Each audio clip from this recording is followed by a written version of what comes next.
নমস্কার সম্মানীয় দর্শকবৃন্দরা, রেশন কার্ডের নতুন নিয়ম জারি করতে চলেছে কেন্দ্রীয় সরকার।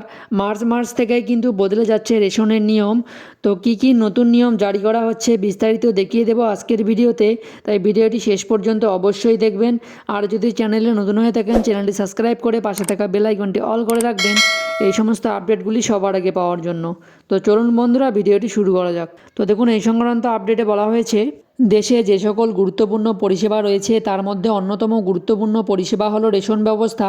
কেননা এই রেশন ব্যবস্থার মধ্যে দিয়ে দেশের দূরস্থ দরিদ্র মানুষদের খাদ্য সামগ্রী সরবরাহ করা হয়। করোনাকালে রেশন ব্যবস্থার গুরুত্ব কতটা তা হাড়ে হাড়ে টের পেতে দেখা গিয়েছিল দেশের মানুষদের। কেননা সেই সময় যখন দেশের অধিকাংশ মানুষ বেরোজগারে হয়ে পড়েন, তখন তাদের অন্নদাতা হয়ে দাঁড়ায় রেশন কার্ড। তবে রেশন পরিষেবা এতটা গুরুত্বপূর্ণ হলেও রেশন ব্যবস্থার মধ্যে দিয়ে গরিবদের মুখে অন্ন জোটানোর কাজ চালানো হলেও বিভিন্ন সময় এই পরিষেবা নিয়ে নানান ধরনের দুর্নীতির অভিযোগ উঠতে দেখা যায়। সেই দুর্নীতিদের নেতামন্ত্রী থেকে শুরু করে রেশন ডিলার প্রত্যেকের বিরুদ্ধেই রয়েছে।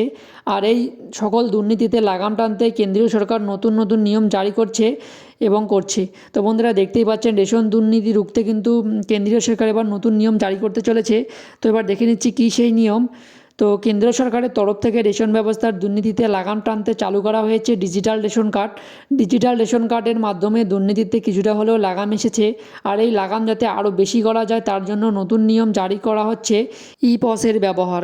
গত বছর ডিসেম্বর মাসের মধ্যে এই ব্যবস্থা পুরোপুরিভাবে চালু করার নির্দেশ দেওয়া হলেও পশ্চিমবঙ্গ সহ বেশ কিছু রাজ্য এখন তা সম্ভব হয়নি। তো দেখুন বন্ধুরা, রেশন কার্ডের দুর্নীতিতে লাগাম টানতে এবার কিন্তু নতুন নিয়ম জারি করা হচ্ছে ই পস নিয়ম। তো ই পস নিয়মটি কী তা দেখুন, এখানে বলা হয়েছে, এই ব্যবস্থা এখনও পর্যন্ত কার্যকর না হওয়ার পেছনে রাজ্য সরকারগুলির গাফিলতি দেখছে কেন্দ্র। এই পরিপ্রেক্ষিতে এবার এই প্রক্রিয়া বাস্তবায়িত না হলে ভর্তুকি আটকে দেওয়ার কথা বলা হয়েছে। আর সেই ভর্তুকি আটকে দেওয়ার কথা উঠতেই তড়িঘড়ি শুরু হয়েছে ব্যবস্থা গ্রহণ। এরই পরিপ্রেক্ষিতে আগামী মার্চ মাস থেকে ই পস মেশিনের ব্যবহার পুরোপুরিভাবে চালু হয়ে যাবে বলে জানা যাচ্ছে। এই ব্যবস্থার ফলে কারচুপির দিন পুরোপুরিভাবে শেষ হয়ে যাবে এমনটাই আশা করা যাচ্ছে। তো দেখুন, এরপরে বলা হয়েছে, কেননা ই পস মেশিনের উপভোক্তাদের ফিঙ্গারপ্রিন্ট আপলোড থাকে, যার ফলে যখনই উপভোক্তা রেশন দোকান থেকে রেশন সামগ্রী তুলবেন তখন সেই আপডেট সঙ্গে সঙ্গে পৌঁছে যাবে উপর মহলে। এছাড়াও এই ই পস মেশিনের কতটা পরিমাণ খাদ্য সামগ্রী রেশন ডিলারের কাছে মজুদ আছে, তার পরিমাণ, খাদ্য সামগ্রী বিক্রি হলো, কত পরিমাণ খাদ্য সামগ্রী প্রয়োজন, সব তথ্য খুঁটিনাটিভাবে রেশন ডিলারের কাছে থাকার পাশাপাশি তার উপর মহলের কাছেও থাকবে। তো বন্ধুরা, দেখতেই পাচ্ছেন এবার কিন্তু মার্চ মাস থেকেই কেন্দ্র সরকার রেশনের দুর্নীতি রুখতে নতুন নিয়ম চালু করতে চলেছে। এবার কিন্তু প্রতিটি রেশনে এবার ই পস মেশিন চালু করা হবে, যে মেশিনের মাধ্যমে কারচুপি বন্ধ করা হবে।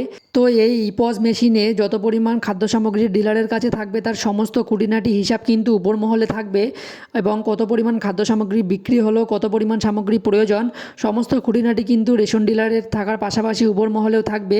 এর ফলে কিন্তু রেশনে কারচুপির পরিমাণ অনেকটাই কমে যাবে। আর এই নিয়ম কিন্তু আগামী মার্চ মাস থেকে চালু করা হবে। তো বন্ধুরা, আপনাদের এই নিয়মটি কেমন লাগলো অবশ্যই কমেন্ট করে জানাবেন। তো এই আপডেটটি দেওয়ার ছিল। যদি ভিডিওটি ভালো লেগে থাকে ভিডিওটিতে অবশ্যই লাইক করার পাশাপাশি চ্যানেলটি সাবস্ক্রাইব করে রাখবেন এবং আপনার বন্ধুদের মাঝেও ভিডিওটি শেয়ার করে দেবেন, তাদেরকেও জানার সুবিধা করে দেবেন। ধন্যবাদ।